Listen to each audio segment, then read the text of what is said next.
Varicose veins తో బాధపడుతున్నారా? దసరా సందర్భంగా ఉచిత కన్సల్టేషన్, సర్జరీపై 20% వరకు డిస్కౌంట్. నమస్తే అమ్మా. నమస్తే తల్లి. ఇక ఆఖరి రోజుకి రాని వచ్చేసాం. దసరా మ్మ్. ధూమ్ ధమాకా. మ్మ్. సో మరి ఈ రోజు ప్రాముఖ్యత, ఈ దసరా రోజు చేయాల్సినవి, చేయకూడనివి, ఖచ్చితంగా చేయాల్సిన పనులు.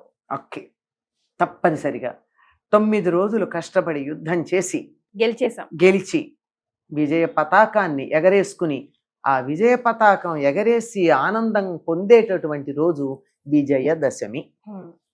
దశమి 10వ రోజు. 9 రోజులు యుద్ధం అయిపోయింది. ఇవాళ వచ్చినటువంటి విజయాన్ని మనం వేడుకగా చేసుకుంటున్నాం, సంబరం చేసుకుంటున్నాం, సెలబ్రేట్ చేసుకుంటున్నాం అన్నమాట.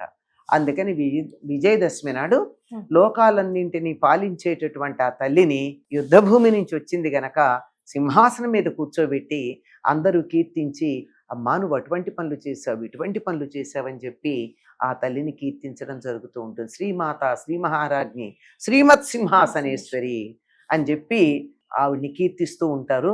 ఆవిడ అంబా శాంభవి చంద్రమౌళిరబలాపర్ణ ఉమా పార్వతి కాళీ హైమవతి శివా త్రినయని కాచాయని భైరవి సావిత్రీ నవయవ్వనా శుభకరి సామ్రాజ్యలక్ష్మీ ప్రదా చిద్రూపీ పరదేవత భగవతి శ్రీరాజరాజేశ్వరి.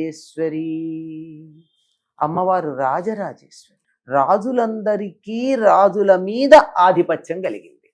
రాజు అంటే పరిపాలకుడు, రాజరాజు అంటే పరిపాలకులందరి మీద పెత్తనం కలిగిన వాడు, చక్రవర్తి లాంటి వాడు. అటువంటి వాళ్ళకి అధిష్టాత్రి అయినటువంటిది, అటువంటి వారి మీద పెత్తనం కలిగినటువంటిది రాజరాజేశ్వరి. ప్రపంచాన్నంతా ముల్లోకాలు కాదు 14 లోకాలని పరిపాలించేటటువంటి తల్లి, శుభప్రదమైనటువంటి సింహాసనం మీద కూర్చునేటటువంటిది. ఆ సింహాసనం ఎక్కడుంటుంది? ఇక్కడ ఉంటుంది. హృదయమే సింహాసనం. ఎందుకు సింహాసనం అంటారంటే ఈ హృదయం దగ్గర ఉండేటటువంటి చక్రం అనాహత చక్రం. అనాహత చక్రానికి ఆధిపత్యం వహించేది సింహరాశి.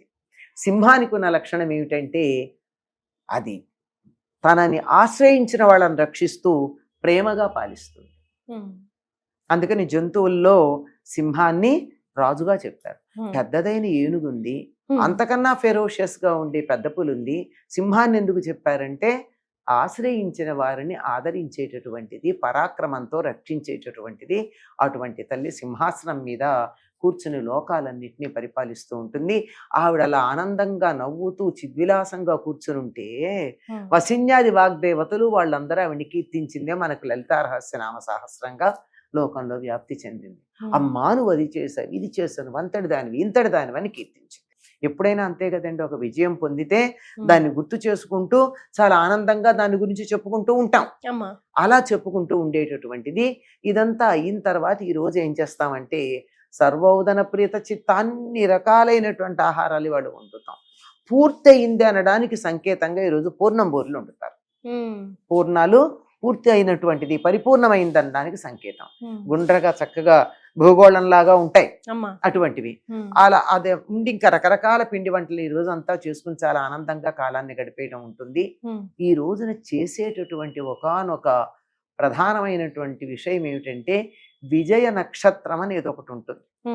ఆ నక్షత్రాన్ని దర్శిస్తారు. అది విజయదశమి అని అది ఉన్నప్పుడు మాత్రమే విజయదశమిగా చెప్తారు. మధ్యాహ్నాలు ఆ నక్షత్రాల్లో ఒకదానికి ఆ పేరు ఉంటుంది. అది అందుకని అది అవుతుంది. అయిన తర్వాత ఈరోజు ప్రత్యేకంగా చేసేది ఏమిటంటే ఊరి చివర ఉండేటటువంటి జమ్మి చెట్టు దగ్గరికి వెళ్ళి జమ్మి తెస్తారు. ఊరి చివర ఎందుకు ఉంటుంది అంటే సాధారణంగా జమ్మి చెట్టు శ్మశానాలు మొదలైనటువంటి చోట్లలో ఉంటుంది. అది నీళ్లు లేకపోయినా బతుకుతుంది, అగ్నితత్వాత్మకమైనటువంటిది. అటువంటిది ఇళ్లల్లో ఉండే కన్నా దేవాలయాల్లో గాని ఊరి చివర గాని ఉండడం ఉంటుంది. ఊళ్ళో వాళ్ళందరూ కలిసి వెళ్ళి జమ్మిని తీసుకొస్తారు, తీసుకొచ్చి అందరికీ పంచుకుంటారు. ఇక్కడ చేసేది ఏమిటంటే ప్రధానంగా జమ్మిని తీసుకొచ్చి తెలంగాణ ప్రాంతం అంతా బంగారం వెండి అని చెప్ప ఒకళ్ళొకొకళ్ళి అభినందించుకుంటూ శుభాకాంక్షలు చెప్పుకుంటూ ఇవ్వడం ఒకటి ఉంది. అదే కాకుండా అక్కడి నుంచి వస్తూ ఇది సాయంకాలం చేసే పని. వస్తూ దేవాలయం దగ్గరికి వెళ్ళి అందరూ దేవుణ్ణి తీసుకుని ఊరంతా ఊరేగిస్తారు. ఊరేగింపు ఎందుకు అంటే అమ్మవారినమ్మా అమ్మ ఏ దేవుడు ఉంటే ఆ దేవుడు, ఆ గ్రామానికి ఏ దేవుడైతే ఆ దేవుడు అండి, అమ్మవారే అక్కర్లా. ఎందుకు అంటే రోజు గుడికి వెళ్ళలేరు చాలా మంది, రోజు కాదు అసలే వెళ్ళలేరు కొంతమంది, వెళ్ళడం కుదరదు, చేత కాదు, వీలు కాదు, ఎన్నో పరిస్థితులు ఉంటాయి. అటువంటి వాళ్ళందరినీ ఒకసారి తనే చూడ్డానికి వస్తాడు దేవుడు.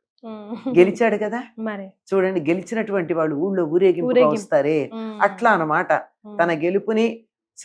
తన గెలుపుకు సంకేతంగా ఊరంతా ఊరేగుతూ ఉంటే ప్రతి వారు ఇంటి ముందు హారతులు ఇచ్చి కొబ్బరికాయలు కొట్టేవాళ్ళు, అరటిపళ్ళు ఇచ్చేవారు, ఎవరికి తోచింది వాళ్ళు ఇస్తూ స్వామివారికి స్వాగతం పలుకుతారు. ఊరంతా గ్రామం అంతా కూడా ఆ గ్రామానికి సంబంధించిన దేవుడు ఊరేగడం ప్రధానమైనటువంటి అంశంగా కనపడుతుంది.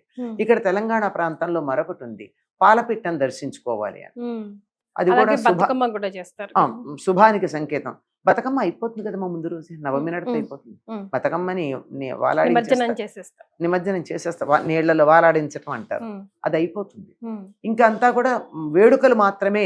విజయదశమి నాడు పూర్తిగా పూజాధికాలు లేవని చెప్పంగాని అంత నిష్టగా నవమి నాడు దీక్ష అవుతుంది. కానీ దానికి ఉద్వాసం చెప్పేది దశమి నాడు చెప్తారు.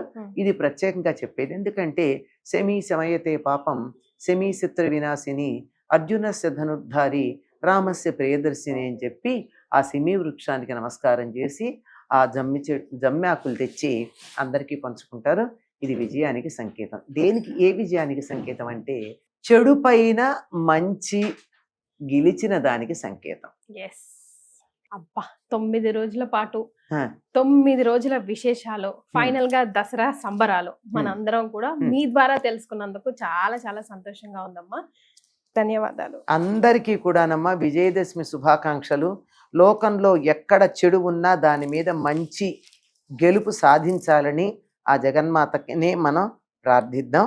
సర్వమంగళ మాంగళ్యే శివే సర్వార్థ సాధికే శరణ్యే త్ర్యంబకే గౌరీ నారాయణి నమోస్తుతే. స్వస్తి.